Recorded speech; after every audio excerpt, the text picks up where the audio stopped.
কাছে আজ একটা রিকুইজিশন গেছে জিবি আউটপোস্ট থেকে যে গোবিন্দ দেবনাথ নামে একজন 23 বছর বয়স, সে ঘরের মধ্যে হ্যাঙ্গিং দিছে। তার হ্যাঙ্গিং হয়েছে 5/5/2024।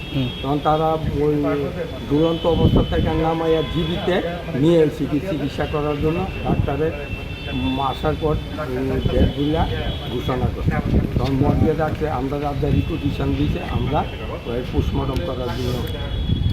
প্রাথমিকভাবে জানতে পারছেন কি কারণে এরকম করছে?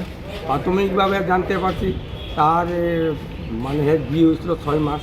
তারপরে এর বউ মানে অন্যখানে কাজ টাজ করতো, তো এর বাড়িতে আসার পর কইছি কি যে তুমি আর কাজ টাজ করো না, আমি 1,500 টাকা পাই, আর কাজ টাজ করো না। এই কথা মনে 2 জনের মধ্যে কোনো ঝগড়াঝাটি হয়েছে। অন্যের পরে বউ ঘর থেকে বাইরে গেছে, তারপরে ফাঁসিতে।